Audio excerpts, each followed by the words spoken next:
اعمال کا مزاج انسان کا کیسے بنے؟ اعمال کی توفیق، نیکیوں کی توفیق کیسے ہوگی؟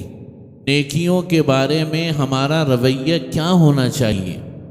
اچھے کام کے سلسلے میں ہماری روش کیا ہونی چاہیے؟ چنانچہ شیطان کا جو داؤ ہوتا ہے وہ ہر بندے کے لحاظ سے مختلف ہوتا ہے۔ شیطان کبھی بھی آپ کے دل میں یہ خیال نہیں ڈالے گا، نفس کبھی بھی دل میں یہ خیال آپ کے نہیں ڈالے گا کہ نماز پڑھنا غلط کام ہے، نعوذ باللہ۔ کبھی ڈالے گا؟ بحیثیت مسلمان کبھی بھی نہیں ڈالے۔ نفس و شیطان بحیثیت مسلمان آپ کے دل میں کبھی بھی یہ خیال نہیں لائے گا کہ دوسروں کے حقوق ادا کرنا یہ اچھا کام نہیں ہے، یہ کبھی بھی آپ کے دل میں بات نہیں آئے۔ ہر مسلمان، ہر ایمان والا، ہر کلمے والا بے شک وہ نیکیاں نہیں بھی کرتا لیکن نیکی کو پسند ضرور کرتا ہے۔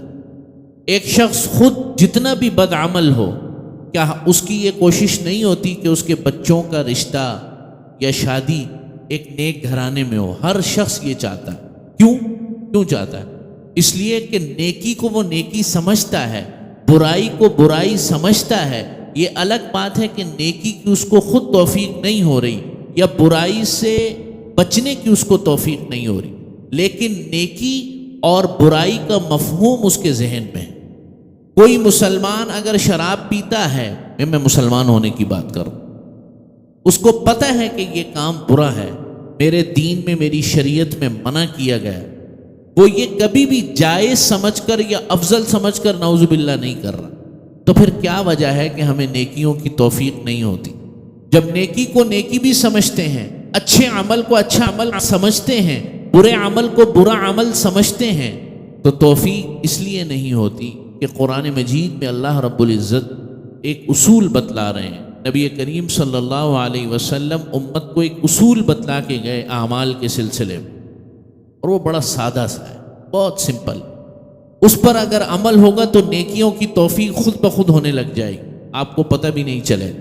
زندگی سے رذائل، معصیات، گندگی خود بخود دور ہوتی چلی جائے گی، اور وہ یہ ہے، اللہ فرماتے ہیں وَسَارِعُوا إِلَى مَغْفِرَةٍ مِّن رَبِّكُمْ وَجَنَّةٍ عَرْضُهَا السَّمَاوَاتُ وَالْأَرْضُ أُعِدَّتْ لِلْمُتَّقِينَ کہ اپنے رب کی مغفرت کی طلب میں جلدی کرو، نیک کاموں کو ٹلاؤ نہیں، نیک کام میں جلدی کرو۔ نیکی کا خیال دل میں آ جائے تو اس کو پورا کرنے کی اسی وقت کوشش کرو۔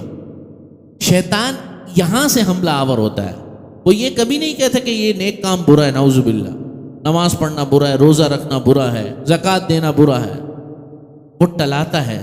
اور بسا اوقات نیک کاموں، جو چھوٹے چھوٹے نیک کام ہوتے ہیں، ان کے لیے دل میں قدر و قیمت کم کر دیتا ہے کہ یہ تو چھوٹا سا کام ہے، اتنا بڑا کوئی کام نہیں۔ اس کو نبی کریم صلی اللہ علیہ وسلم نے فرمایا لا تحقرن من المعروف شیئا، کسی بھی اچھے کام کو حقیر نہ سمجھو، چھوٹا نہ سمجھو۔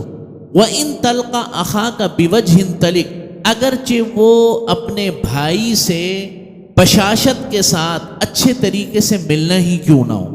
اب یہ بظاہر ایک چھوٹا سا کام ہے کہ آپ میرے پاس آئیں اور میں اچھے طریقے سے ملوں، آپ کسی کے پاس جائیں اور وہ بشاشت کے ساتھ، مسکراہٹ کے ساتھ آپ سے ملے، تو یہ بظاہر اچھا کام تو ہے لیکن کوئی اتنی کو خاص اس کے معنی نہیں ہے۔ حضور فرمانے کہ نہیں، لا تحقرن من المعروف شیئا، اس نیکی کے اس چھوٹے سے کام کو تو حقیر نہ سمجھو، چھوٹا نہ سمجھو۔ وَإِن تَلْقَ أَخَاكَ بِوَجْهٍ طَلِقٍ، اگرچہ اپنے بھائی سے ایک اچھے طریقے سے ملو، یہ بھی بڑی نیکی۔ تو ہمارے ذہنوں میں دو وجہ سے اعمال کی توفیق نہیں ہوتی، تو اس بات کو دل میں بٹھانا کہ ان اعمال پر مزید توفیق ہمیں ملے، وہ کیسے ملے گی؟